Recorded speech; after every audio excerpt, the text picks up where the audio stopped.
The World Health Organization is moving forward to revise international health regulations in response to the COVID-19 pandemic.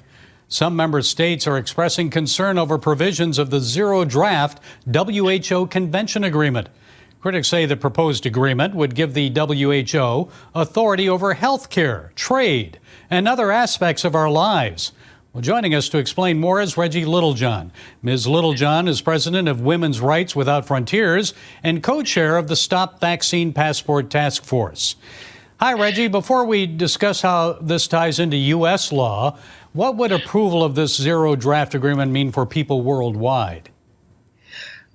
Well, I believe that it will mean the establishment of a worldwide totalitarian biotech state. So these instruments, and by the way, you correctly characterized the zero draft as an agreement. That's what they're calling it. They don't want to call it a treaty because they are deliberately trying to subvert the United States and the other countries' treaty processes. So if it's an agreement, all it takes is a signature. It does not take going through our Senate. So people say, oh, don't worry about it. It will never pass our Senate. Well, they are deliberately subverting our Senate process. Signatories must recognize, quote, the central role of the WHO as a directing and coordinating authority on international health work. What do you believe that means? Well, it means that the WHO is able to call the shots if there's any health emergency or potential health emergency anywhere in the world, and the language that says that they have to have the permission of the country is stricken so that they can do it without the permission of the country. And it's not only about human health. They have something called One Health, which means that they can do it on behalf of human health, animal health, plant health, the environment. They can use any reason that they want to be able to come in and basically run the show in terms of addressing that health issue. And I've read the zero draft proposal. It gives the WHO authority over the global supply chain, trade, commerce, through establishment of the WHO Global Pandemic Supply Chain and Logistics Network. WHO Director General Tedros would lead that effort early on in the pandemic. You remember Tedros praised President Xi Jinping for China's efforts to control the outbreak. So your thoughts on him and his potential control of the supply chain? Well, Dr. Tedros Ghebreyesus is very closely aligned with the Chinese Communist Party, and the Chinese Communist Party has absolutely outsized influence at the World Health Organization, which is why they were able to get away with all the lies that they did, which were just amplified by Dr. Tedros. So this is not a good alliance at all.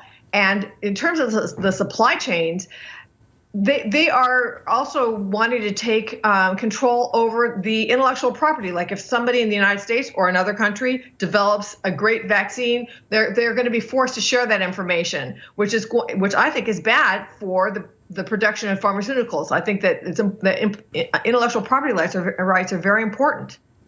Yes, I noticed that in the draft agreement. And here in the U.S., let's move forward. How is the Biden administration planning to use the National Defense Authorization Act, the NDAA, to pre-approve whatever is approved by the WHO? This is something that just came to my attention on Friday from an international law expert, that this National Defense Authorization Act, which was rammed through at the very end of the last Congress, contains within it something called the International Pandemic Preparedness Act. And I think most people in Congress don't even know about this. But that act contains a loophole in it, which he argues, and I agree, makes it that whatever the World Health Organization passes is automatically made law in the United States, again, subverting our Senate. So this needs to be opposed. And in fact, I think that the entire World Health Organization attempt to take over the world, really, through vaccine passports. That's another thing that they want to do. The World Health Organization, if these things are passed, will have the ability to mandate in the United States how we handle a pandemic, including forced quarantines, forced mask mandates, forced vaccine mandates. Why should we allow Dr. Tedros, who failed so miserably in handling the Wuhan virus, order us around about how we handle our own health? So I think that we should actually withdraw from the WHO, and we are calling for, there's a bill that is sponsored by Representative Biggs, and there's also a debate right now about raising the debt ceiling. I think that anyone who believes in freedom in the U.S. Congress should condition raising the debt ceiling on U.S. withdrawal from the World Health Organization. Okay, Reggie Littlejohn, president of Women's Rights Without Frontiers and co-chair of the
Tema 1. Energetika i klimatske promjene. Glavna tema budućnosti i planete, i kontinenta, i Hrvatske. Ta tema određuje sve. I glavna je globalna tema. Druga tema, digitalna transformacija. Ta tema određuje sve. I glavna je globalna tema.